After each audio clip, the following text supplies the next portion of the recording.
Hey, Nikki here from Mums at Rave. How's everyone doing? How are you doing? How was your weekend? I am just waiting for DJ Lora to come on. Oh, here, look, there she is. Wave. Okay, wave at Lora. Hi. Hi, guys. DJ Lora sent me a request to be on. Yes. Okay, view request. Go live with Lora. Oh, this is smoothly. Let me not talk too soon, eh? Morning, how are you? Morning. Hey, Hi! how are you, love? Oh, you look so glamorous at 11 o'clock in the morning. I just can't. I put on some lipstick and I've I'm got like, a ring light. no, I saw your like pre-interview and I was like, I have to put some makeup on. I've got to do something to look so good. Well, the thing is, I go on DJ videos all the time with my hair messy No. and do like turntablist videos and post them on TikTok. And then some like old dude will be like, "Ooh, look at your outfit or look at your hair or whatever." So I'm like, oh, geez, I'm doing a frigging turntable video. Give me a break. But yeah, they stay up, don't they? So hence why I've got lipstick. I know, this is true. I was like, do I do the pajama thing? No, because it's for. No, I'm kidding. I'm But kidding. have you done the school run already today? Yeah, kids. So we actually, yeah, kids went to school, done, all sorted. Son was And am feeling a I little. right in saying, hi guys, hi everyone that's joining. Am I right in saying that you've moved from the Caribbean to New York and New York to Jersey? Is that right? Yes. In the last year? So I lived in London for 20 odd years and then met a man, moved to the Caribbean, lived there for a bit. Weather's a bit scary on that side of the world, and we all felt very far away from Europe. And then he was offered a job in Jersey, and I was like, let's go, because we're half an hour away from London. So Yeah. yeah, we Nice. were in London on the weekend with the kids, so it was nice. Maybe you could be the next cast member of the Real Housewives of Jersey. Oh no. I do have a friend in that actually, Oh, you do? who I love her. Yeah, I love her. She's fellow Scot. She's called Tess Hartman, and she's amazing. Yeah. Everybody I've talks DJ'd about. for her events before. Everybody talks about her. Yeah, she's really fun. I love her. So thanks for coming on. Cool. Hi to everyone that's already on the live. Oh, And what I do is I'm interviewing women across all different industries and walks of life, and working mums, non-working mums, people that do things for charity. But this specific series is going to be all mums working in the arts. So because it's backed by the Arts Council, which is fantastic. And I'm really passionate about showing more mums in music specifically, but mums across entertainment in general, and how that correlates to mums working anyway and in any kind of business, and the kind of challenges we come up against. So I was so happy that you're my first guest in me this too. series. Yay. And you're a You're fellow you're you DJ. have no idea, but you're like serious inspiration from the beginning of my DJing. You actually have no idea about that. When I started DJing, you were way ahead, obviously. Always the groundbreaker. And there was a gig, and we ended up on it in Lanzarote. Oh yeah, that was fun. And I'd heard about you or I'd seen you, and I was like, holy shit, she's the other one. She's like amazing. How am I ever gonna DJ like that? Who else was on that gig though? Because we DJ'd in Omar Sharif's old house, and he had caves in the back, Weird and the cave. DJ booth was in the caves, right in the Yeah. back of his house. And I heard that he lost that house in a poker game. Didn't know that. That was the chat. It was for an It was an MTV MTV, party. yeah, that's it. Yeah. But I remember you were in the hip when there was such a thing of it being separate. You were in the hip Yeah. hop room, and I was in the house room. But I do remember, like, oh my god, I feel like I've made it now because I'm on the same thing as Nikki. This is amazing. What year was that? Was that like 2001 or something? We did that MTV Probably, party. yeah, something like that. It was really like, yeah. And Like, I remember it was a really huge budget, big thing, and it was all women DJs, which actually, that's a good it point. You're was all right. women. Yeah. I Yeah. can't remember who else was on that gig with us though. That's so frustrating. I Because know. I mean, there's been a lot of gigs personally between the 2000s, even the 99s to now. There's been like thousands of gigs, so it's hard to remember. But I I know. remember they took all women DJs, and I remember really getting on with you. But there was other women there as well. I A really can't remember. complete, and it I was a only, massive deal because they'd never done that before with all women. yeah, I And remember. it was a Totally. really big budget thing.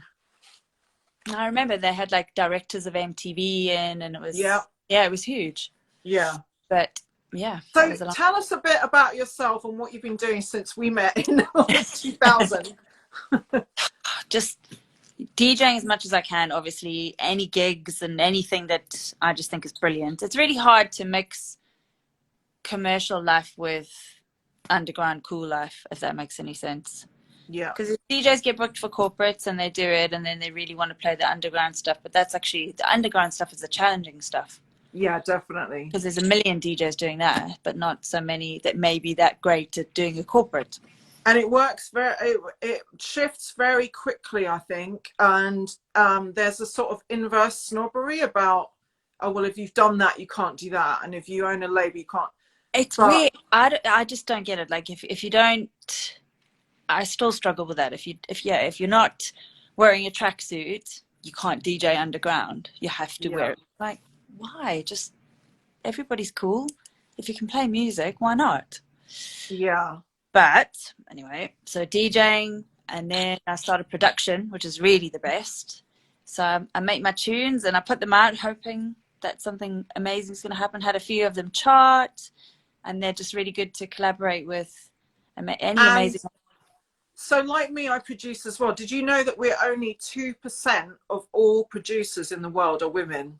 So you say this, I didn't know the percentage. So I'm on. You should have a look on it on Spotify. Do you know who Miss Kelly Marie is? You must know. Yeah, Yeah. yeah, yeah. So she started this thing called House of Women, and it can just be, and we wanted to just really highlight producers, music produced by a woman.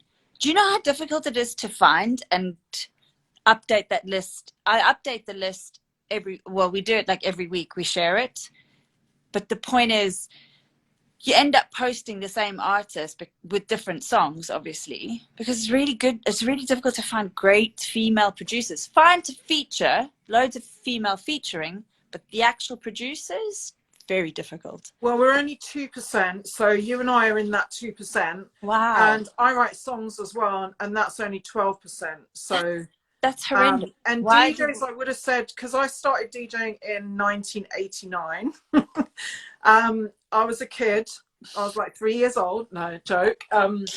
But back then, I feel like even all the early 90s, when I was struggling to kind of be taken seriously and get gigs, the percentage of women DJs was probably very, very tiny. Oh, I only knew about 4 yeah. at that time, like the early 90s. And the late 90s, there started to be a few more. Now there's loads. So maybe producers and songwriters will follow as well, but it's just taking too long. And there isn't the same amount of investment and visibility, I think, put into that. And then especially, what about when you become a mum? What do you think about that? Is it even harder? So age and mum, it's another whole ball game. Yeah, because I feel like men can be any old age and be fine. Like I look at now, I look at producers and DJs and things that are out DJing. They love the music. They're still relevant. They're still cool. Men in their 50s, some in their 60s, nobody cares. Benny Benassi's in his 50s. Yeah. Masters at Work, they're like, well, they were quite young when they were doing stuff when I was around playing house as well. But yeah, there's like all the Todd Terrys, all those guys, they're like legendary. David Morales, about 60 now, I think. Yeah, and they're all fine. Who cares? Like, I don't think. Paulette's around playing, and she's immense, but she's in the minority. I mean, Paul Oakenfold. How old is Paul Oakenfold? Pete Tong. How old is he? Well, I personally don't think anyone's age is a factor. We shouldn't be mentioning anyone's age, really, because it's bullshit. But it's rare to find older women. But for women, it's hard. For sure. For sure, it's really rare to find it, and I feel like it's not. It's an unmentioned thing. But if people are going to book, they don't. necessarily look at the woman in their 50s. They don't care if it's a man, but they'd rather book the 30-something DJ, brilliant, up and coming. Oh, she's amazing. She knows. But yeah. we're So going to do you think, roll. what were the challenges like? Were you out there pregnant DJing? Because I made Yeah, a very big both. effort to Me be too. very visible, pregnant, behind decks, on stage, in festivals. I was like, I'm in clubs, I'm here, you're gonna have to deal with it, because I feel like I did have challenges. I went up too. I DJed up until 7 months, but then I physically just felt a bit tired and heavy, and I would have carried on if I'd felt normal. I felt normal, but it was just tiring to stand there till 3 o'clock in the morning. But I did have I lost some bookings because, and they blamed it on health and safety. I'm like, I'm not ill, love. I'm pregnant. I DJed till 5 days before I gave birth, and I was still on tour buses. I did 2 tours, the same thing as you, and no one mentioned health and safety once, so that's bollocks for a start. I mean, I know of some clubs that sort of blamed a friend of mine that was pregnant lost her booking because she was wearing flat shoes and that she couldn't be as glamorous as normal. And it's, yeah, like, seriously. I wear flat shoes all the time, I especially love a man repeller shoe. Anything that men think are absolutely awful, like a Timberland boot or a big chunky ugly boot that I'm wearing right now. It's on the the opposite best. side, when I was But out these are DJing the things pregnant, that would never ever be said to a dude, but are said to us frequently in work situations, right? And I don't think most women even realize what shit we have to put up with, really. and the thing is, in our career, we don't have maternity pay, we don't have No union. package, we don't have anything. So if I take the night off work, I'm taking the night off work, and I'm not getting anything for it. Yeah. And I don't want to stop DJing just because I'm pregnant and I have to make the call. I'm ill. Who's going to cover me now? And it's a struggle. I can't just leave my desk empty. Yeah, and then if you don't do it, then they'll probably just book someone else anyway after that, even, because then they see you could have turned up for 4 years and then you have 1 day off and they'll think you're unreliable, you know? Yeah, so absolutely. It's like, oh, she obviously can't really handle it with. So I was out DJing 6 weeks after giving birth. No, I lie. It was like 2 weeks after giving birth. I went out. Wow. There was an hour. There was an hour gig, and I thought I can do that. Definitely. Leaving the newborn with the husband for an hour is not going to kill him. but yeah, because you think about, like, I've got to figure out how to feed the kid, express, do all of this. Yeah. Get to the gig, make sure that I'm not leaking during the gig. Yeah. All of that. And then I was wearing like the biggest C-section pants, like 2 pairs, all of that stuff. Like you feel emotionally drained as well because you're not sleeping. Yeah. So then you go to work and that's kind of your time off, if that makes sense. And then there's even less sleep. But I felt like not massive pressure, but it's more like pressure on myself, because at the end of the day, DJs that are around and seen and heard and networking and there and up to date with all the trends are the ones that are going to get booked. Yeah. And you go home as a mum with the baby, out of sight, out of mind. So you want to you miss it. I missed it anyway. So it was brilliant to go out. Like, I'm having my night out. Yay. That's the thing. And that's what Mums at Rave is very about this, because it's not like you're going to change the core of who you are because you become a parent. And all the big male DJs that have got families and kids, they're kind of still touring, and it's easy for them, I guess, easier because they can, leave the kids at home with the mums. So you don't have the same guilt factor as well, do you? My kids are at a good age where they're fine with daddy completely. And I think Harley's probably the same. Like, he's a legend. I see him on your Instagram stories with dad. He doesn't want me to go to work ever, though. Does he not? No. It's weird now because my kids were so used to it pre all of this lockdown. Now they've had me home so much. Yeah. They actually ask questions now if I'm going to stay the night somewhere when I DJ, or am I going to be there when they wake up? Because same. It's weird because before they were just so used to it and FaceTime and I'm coming back, don't worry, blah, blah, blah. Yeah. Quick, and they were at school. Well, it's natural. you know, if you've got a really good relationship with your kids, of course they're going to want their mum there, aren't they? Yeah. But also, I say to Harley, oh, you know how I tell you I'm proud of you when you go to drama or you do something that you were scared of doing? Like, you got to be proud of mummy because she's doing this. Yeah. And I tell him, and then he's kind of like trying to work it out in his little brain, and he's still like, I still don't want you to go. But this is what I tell him. I'm like, listen, mummy did this when no one was doing it, and I'm still doing it now. So you got to be proud of me like I'm proud of you. And then the cogs in his brain are turning. But But it's still like, I'm definitely the cool factor mum at school, for sure. Definitely. They brag. amazing. So they both fully understand what you do and everything. Fully. They know. Well, I mean, my little one, I'll say, what does mummy do? And he says, you make people dance, mummy. Oh, that's cute. That's really cute. So what do you think that we can do to raise the visibility of mums and women in our industry? And I mean, it goes across all industries, because women are traditionally paid, I think, between 40 and 70% less for the same jobs that they're doing. So I know with DJs, there's a huge disparity with the guys at the top. And even booking festivals, you'll see like maybe one or no women on the lineup. I mean, it blows my mind. What do you think that we can do, apart from doing things like this, which I'm very passionate about, to raise our profile? What is the answer? It literally has to be us just normalizing, going out, bringing the kids, doing the day festival. Kids are there, being pregnant, and just not hiding away, not being frightened of who we are. Just we have to be out there, and it's okay to DJ till 3 o'clock in the morning, and we've got awesome partners at home. Like the other way around, we are the awesome partners to them that allow them to go and work. What's the difference? Exactly. Yeah, you're right. No, and there is a lot of judgment, I think, of like, why are they in a club, or why are they at a party, or why are they doing I have a friend who's an Olympic skier, mum, 2 little boys, and I watch her Instagram often, Shemi.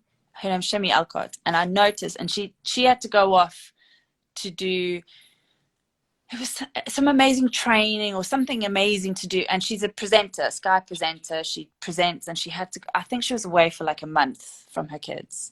She got so much, where are you, why are you not with the kids, why? And she was like, my husband goes away as well. And exactly, no one ever asked that.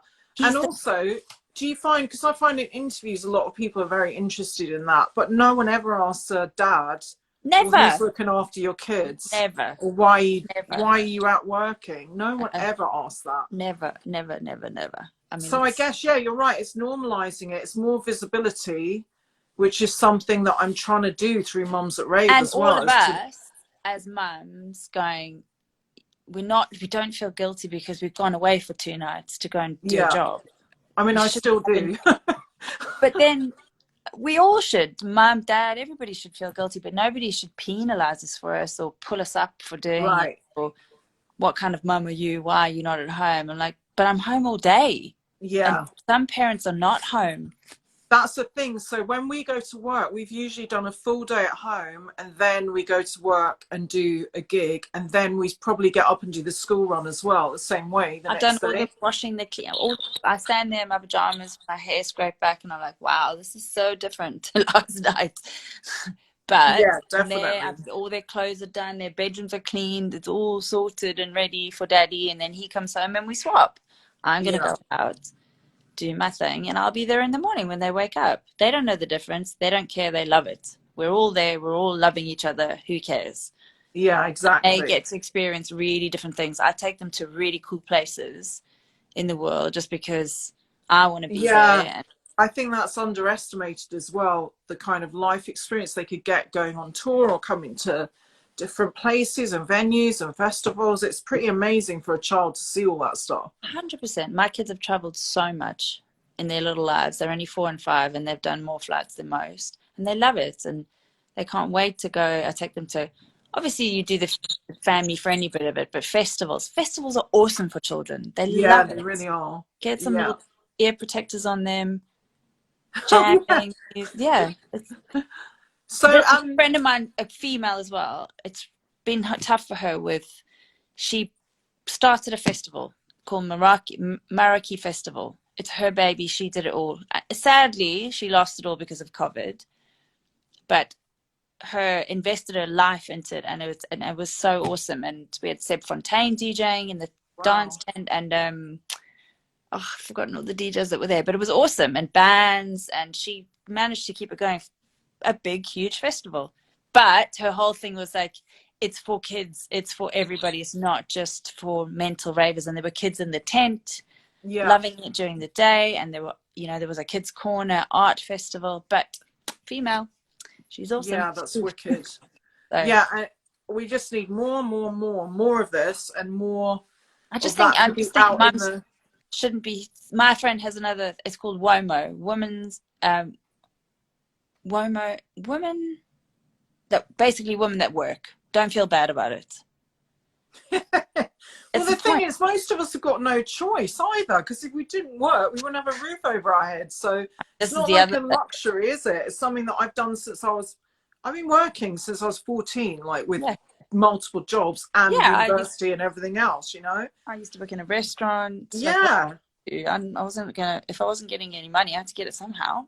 Yeah, and more power to you if you can stay at home and you love doing that. So sometimes I'm like, oh, I'd love to be a stay-at-home mom. Do you know, I mean, the other thing is, like, everybody has different personalities, and some of my friends are like, couldn't think of anything worse. I don't want to be a stay-at-home mom. And hats off to you if you have that personality and you want to do that. That is why we all grow up differently, and we're all amazing. And kids, I mean, there's kids that, have the bakey mums and I have no idea how to make cakes. I'm terrible at it. Me neither. But my kids are going to have totally different experiences, and they're going to. We might not be able to mix a cake, but we can mix a record. I couldn't leave that one. Sorry. So listen, what's your signature style like with your clothes and stuff? Did anything change when you had your kids, or were you just like? Oh, it did. Yeah, I'm really shocked. It did. But I used to be, but also maybe with age too. I don't know what it was. I grew up in South Africa. I grew up with bikinis, sarongs, really casual style. And when I got to London, I just thought, oh, so much glitter, sparkles. And I literally turned myself into, if I could pretend that I was going to the Oscars every night while DJing, is what I used to dress like. Oh, wow. I have like 30 ball gowns in my cupboard. Couldn't wait. Anything sparkly, ball gown, hair, all of it. But I think it just, after having kids, obviously my body changed, number one. So I didn't really fit into those little cutie things anymore. But I've gone for a sort of like, I really like this style, and just, I've still got some glam. I mean, I can't even show you, but there's a big heart on the back of my back.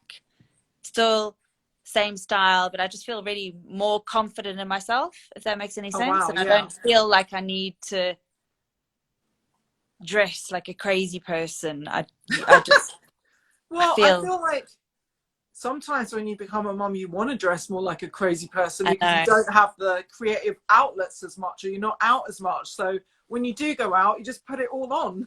I feel like I've gone a bit more rock biker chic, rather than that's the change that's happened. Okay, so less sequins, more rock and roll, maybe. More leather jackets. Okay, got you.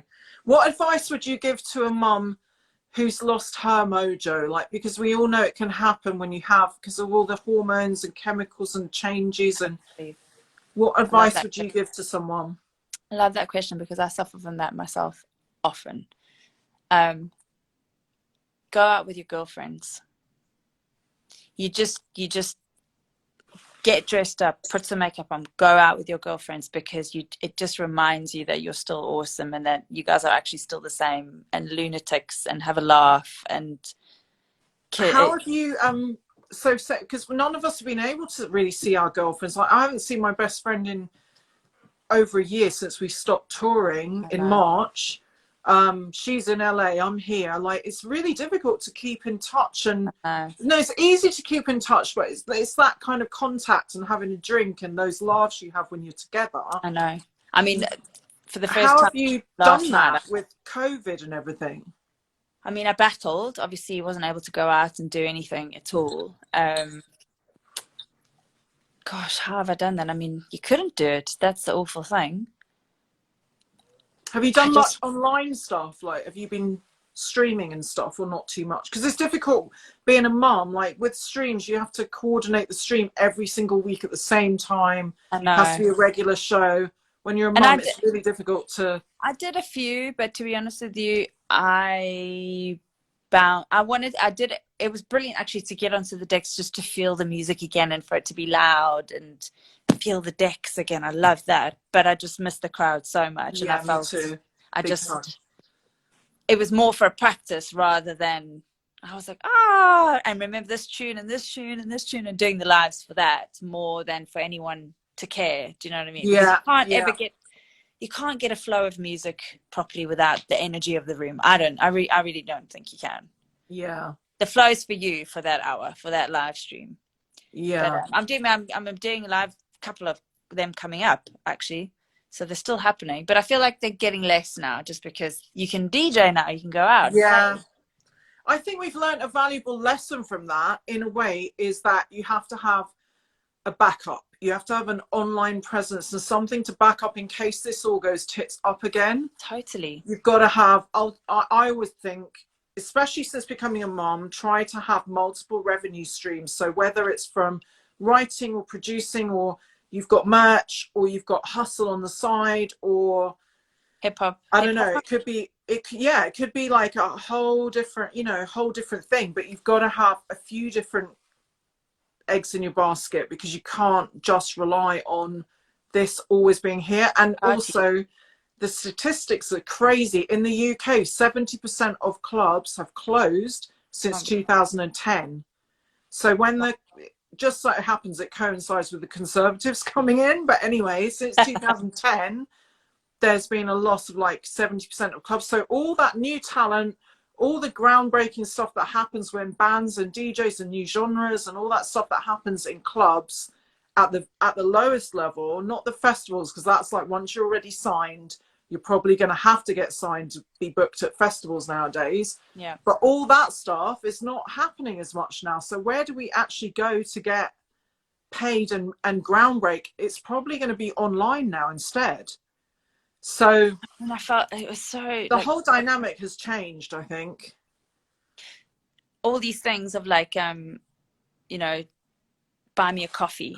You saw those things online when it was like literally send me some money, but instead of buying me a coffee, send me £50. I'm gonna do my American friends have been making loads of money streaming. They were making like 1,500 plus a night streaming. Really? It didn't because Americans have tipping culture. We don't. That's never going to happen. That's true. You know what I mean? Yeah, it's true. You tip in America minimum 10%, and that's an insult. 10%. Yeah, exactly. It is. So I think the DJs in the States were a lot better off during lockdown because they could actually earn really good money streaming. Hence why there was so many big DJs that became huge streaming.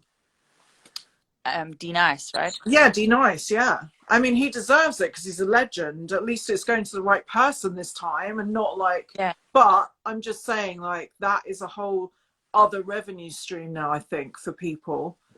Hence why every DJ I know is on Twitch now, because you can actually make money there via subs and stuff. I've had a request to DJ a party, to live stream into a party, which would be cool. I've done that. Yeah. So that it's happening. Definitely it's happening. The world's changing for sure. But they just have to get it more interactive, I think, which would be amazing.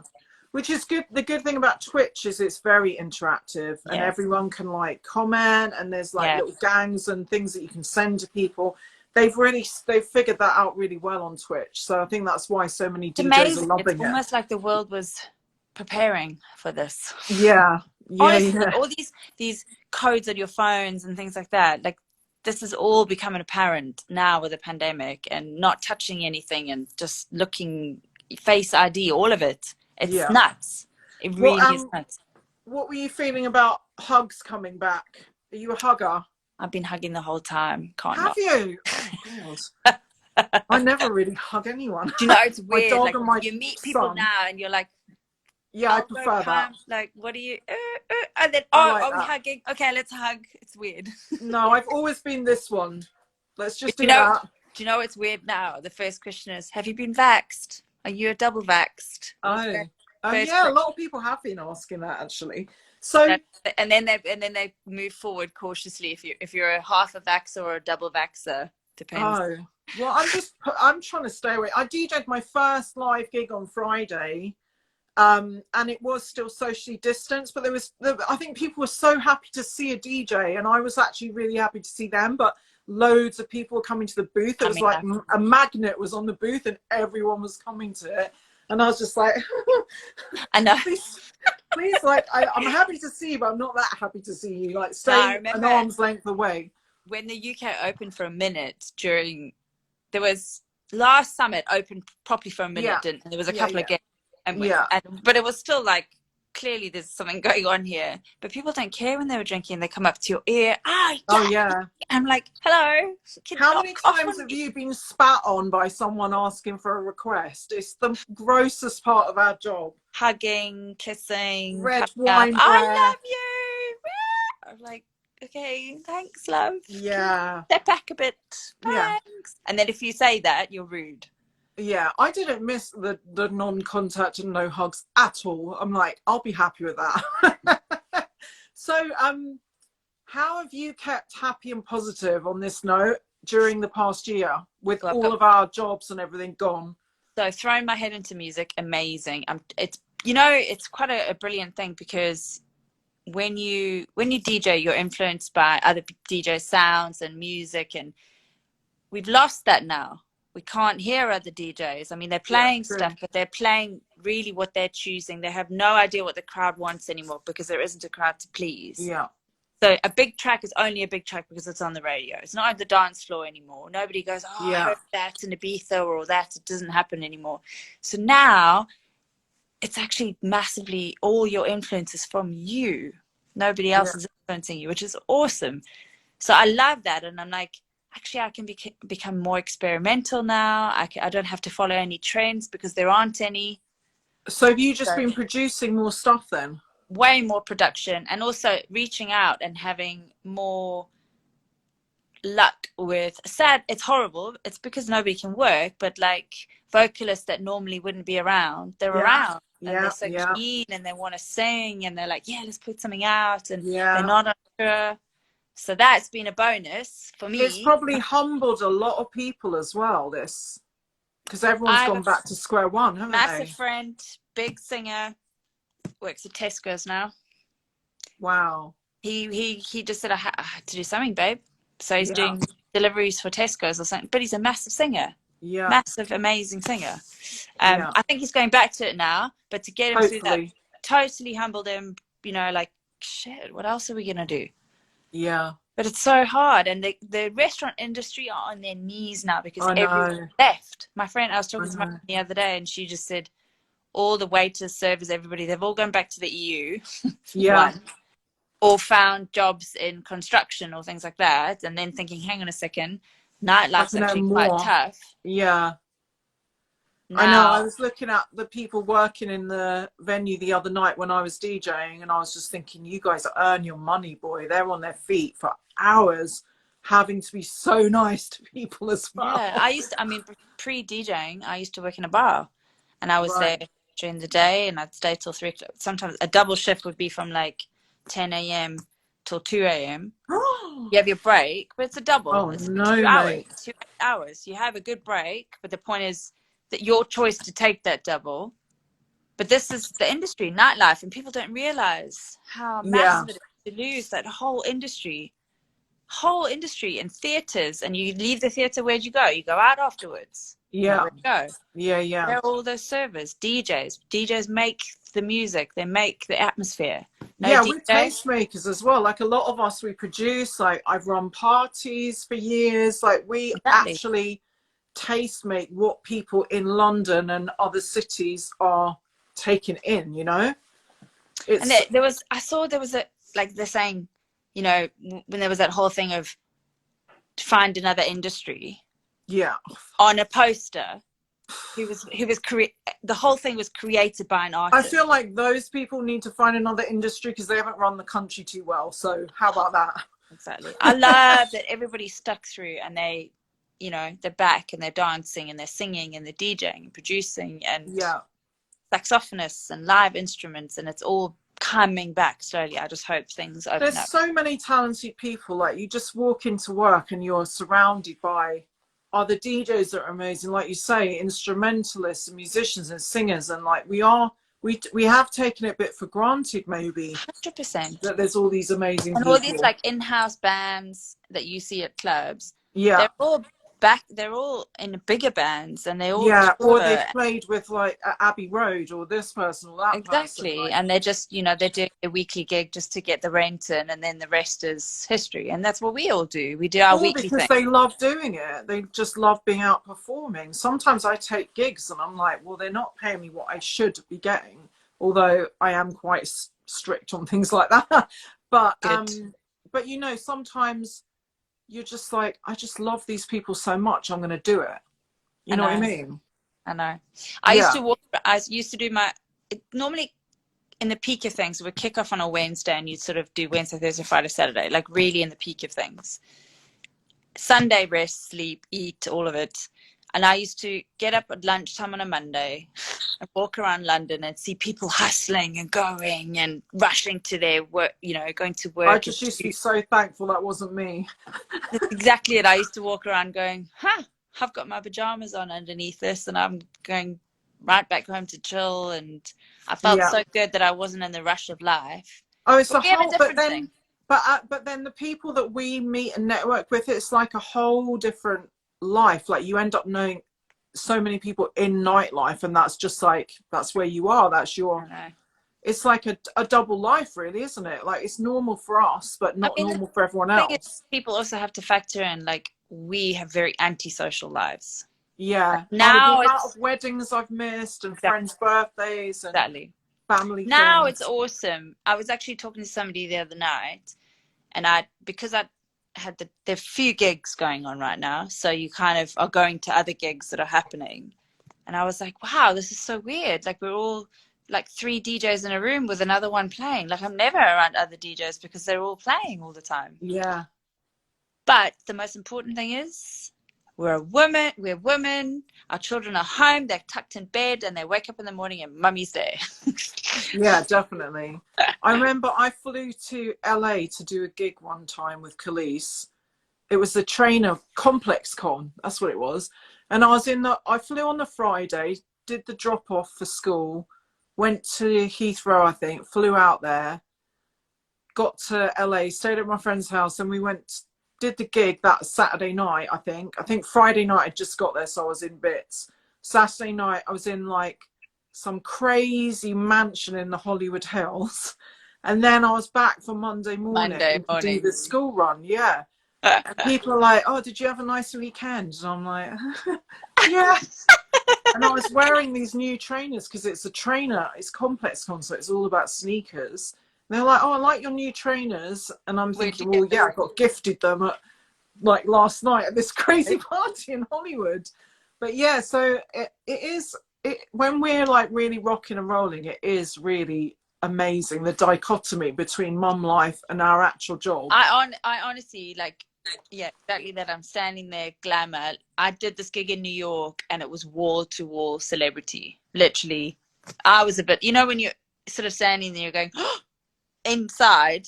Who would make you do that though? Because I know who mine are. I'm weird though. I like people like Billy Connolly, and yes, exactly. That's mine too. I like like all the old school and weirdo ones. Like anyone that's really mainstream. Like I've done parties like you for every freaking celebrity, and then I'll see someone really off the wall, and I'll be like, oh my god, I love them so much. I know. Like I was like, I think he spoke to me, and he was like, all right, love, just chill, because I was like, literally standing there with my mouth open, like, I love this comedian Billy Connolly, and then Tom Cruise is down the road, and I'm like, whatever, see him. Yeah. I mean, obviously Tom Cruise. I like a bit of Cruise though. I saw him in a beast. Short person, very very short. Oh, He was Most nice. famous people are. Come on, most people in groups and like singers and that, they're all little. But you know who, and another person I saw the other day, and I was like, oh, I love her. You know, Mariska Hargitay from Law and Order. Oh, I've never watched that. Oh, Law and Order's the best. But she was there at this place in New York that I was DJing, and I was like, oh, love her. And Will and Grace. Oh, Grace. yeah, okay. Love Grace. She was there. But there were just so many times. And then you're doing that, standing there with your makeup and photographers and all these people, and then you go back Monday, school run, folding the laundry Monday afternoon. Yeah. I mean, it is Brilliant, though. that is Spice of real life. life for us, isn't it? But I love that spice of life, and I feel so privileged that I get to see that other side of the world. Yeah, definitely.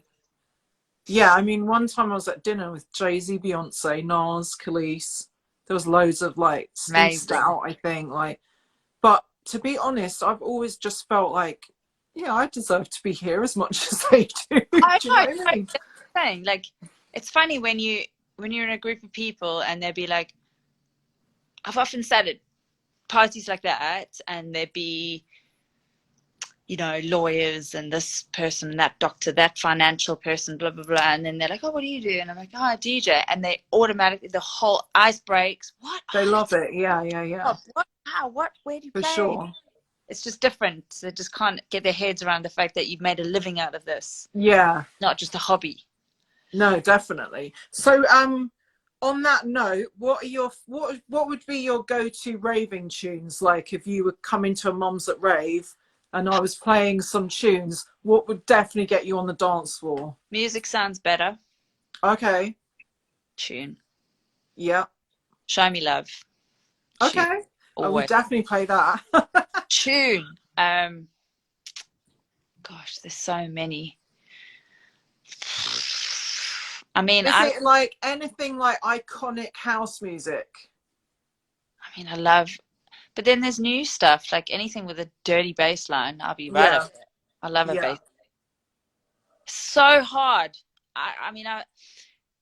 Whenever anyone asks you like, what's your favorite tune or what are you listening to now, your mind just goes blank, doesn't it? Because we've taken so much music. 1,000 songs on my laptop. Yeah, I know. It's ridiculous. Okay, let's allow that question. So now we're on to the final quickfire mums at rave questions, and these are kind of legendary, and you have to just say whatever comes into your head first. So okay, so the first one is flowers or fragrance? Fragrance. Oh, yeah, me too, but most people say flowers. Nah, they die. Lunch with Little Kim or hit the club with Meg the Stallion? Little Kim. Lunch with Little Kim. Okay. Definitely. She'd be interesting.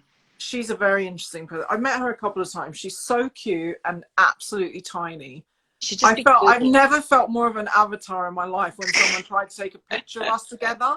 And I was doing this, like leaning right. And I think she's like maybe 5 foot. I'm not sure. I bet Cardi B's also tiny. Probably. She looks petite, doesn't she? Yeah. Yeah. So Little Kim, I think most people choose Little Kim actually. She's just cool. But I reckon because I think I've met her a few times, so I'd definitely hit the club with Meg the Stallion. You've already done lunch. She looks fun. She does. Yeah, and plus I just love clubs, so I'd be in the club. Okay, mini, midi, or maxi? Maxi. Maxi, okay.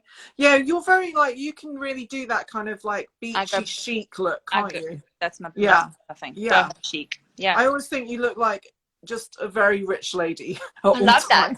Yeah.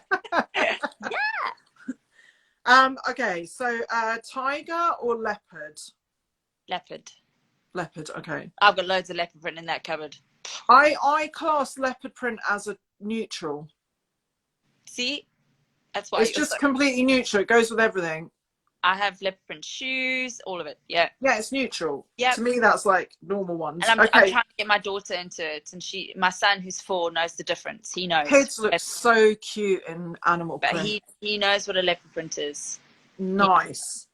So, Vogue or En Vogue? Vogue. Vogue. Yeah. Okay, I get it. You come from house music. You've got to say that, haven't you? Yeah. Dancehall queen or disco scene? See, this is interesting. I should say disco because it's house, but I love dancehall, and Me too. I love booty shaking. Love it. So basically, It's if a there's dirty. any genre that's going to get you on I believe on a dance floor and into it, especially after a drink, it's dancehall. It's just a grindy beat, isn't it? Yeah, it's the best. It's beats and bass. You Yeah, can't. I love disco's awesome, but I just find disco like living in Switzerland. Yeah. Fluffy and nice, and it's not really anything. Okay. Well, it's kind of the ethos that I'm going for as well, like dancehall, that aesthetic, or disco, like Donna Summer and that look, Studio 54, or Batty Riders and string vests, and that's me, I guess. Those days are gone, but yeah. Okay, so the next one is squats, salad, or sex. I love a squat. Oh, right. You're the first one to say that. But sex, I think you should. The last one. Every single mama said the last one. You have to keep it going. Okay, baggy or bodycon? Bodycon. It looks better. As much as you think baggy looks good because maybe you feel overweight or whatever it is. Show your curves. You like the snatch. I love baggy clothes though. I love it. Like, look, I've got a tracksuit on. Oh, yeah, but look at your tracksuit. Your tracksuit's like amazing. Well, it is blinged out, but exactly. I do love like a 90s baggy moment. I love that. Yeah. I think I purposely used to dress like that when I was playing a lot of hip hop gigs because men they would take you more seriously if you dressed down. See, it was necessity a lot of the time for me. And if I wore a cap, you know, like people wouldn't give me as much grief and wouldn't realize it was a woman DJing. If I was playing like real thugged out parties and stuff, I would get less shit. So yeah. That's a point. So the next one is red lip or smoky eye? Smoky eye. Always. Oh yeah, you do a good smoky eye. I never do a red lip. You look great with a red lip. No, I tried. I look weird with a red lip. You look great with a red lip. But blonde, I think blonde suits red lip. I love a red lip. I just think it's so easy. Even if you just scrape your hair back and you haven't washed your hair or you can't be bothered to put makeup on, a red lip just feels like... But do you do both? Or do you just... Yeah, I've done both many times. I've done every colour. When I do both, I look drag queen. If I've got a red lip and a smoky eye together, I can't do both. I'm not even mad at that though. Okay, so classic R&B jams or hip hop, you don't stop? Hip hop, definitely. Probably don't stop. Okay. Moschino or Chanel? Oh, Chanel. Of course you are. Of course. Rich lady vibes. Rich lady vibes. You are like very classic though. Like even when I first met you back in the MTV gig days, you were like, you know, classic. You look polished. But I look at you and I'm like, oh, why can't I just be more like her? I need to dress more. She's so cool. Why can't I just pull these things off? And I try and look for... I've got one jacket upstairs. Even you would like one. I like your whole wardrobe, mate. I just think you're very classic, which I love. It's got studs on it, and it's got big scuffs back with colours and paints. And I always think of you when I wear it. I'm like, she'd wear this and she'd pull it off and she'd rock. I love that. Well, do you know what? Whatever it is... Oh, my dog's coughing. Whatever it is, you just have to do you, right? I like, exactly. I feel yeah. Okay, the last few. Two-step or dirty wine? I feel like you're a dirty winer. No, you are closet, definitely dancehall queen. Probably, 100%. Do you know what? Living in the Caribbean was pretty awesome, and it opened my eyes to some very cool music. Yeah. Yeah, what island were you on? 2. British Virgin Islands and then Cayman Islands. British Virgin Islands are a bit more dirty with their music than Cayman. Cayman's a bit more American. Right. But they still there's way more soca in soca, dancehall. I love soca. Reggaeton's a big one. Yeah. All of those genres are amazing though. Yeah. So kitchen disco or rave till the cops come? kitchen disco. Really? Yeah. Even though you work in raves? But when you say the word rave, I feel like it's an EDM club. I hate EDM. No, like raving to me, growing up in London, was just going out clubbing. That's what we would say. Because in So South raving Africa, could be like raving at a hip hop club, an R&B dance, or whatever. We just call it so raving. South Africa, you said we're going to a rave. I grew up in South Yeah. Africa. It meant we were going to a warehouse. Oh, I love those too, though. So I love a all of the dirty above. warehouse with Okay, lasers so and that. Yeah. kitchen disco. All right. The last question, and thank you so much for being on, by the way, is Netflix and chill or sleep and vitamin pill? Netflix and chill. Oh, really? Yeah. Yeah, I need, after DJing and going out and being nuts, I could never ever just get into bed and go to sleep ever. Oh, wow. My brain's too wired. So I'd be watching Netflix after the gigs until like 5 o'clock in the morning. Nice. And something silly like Friends or nothing, you know. You are rave to the cops come, really. You're not really kitchen disco. I'm not accepting that. Yeah, no, I refuse. You're right. Not from a fellow DJ. No. I'm not having it. So listen, thanks so much for being on. Cool.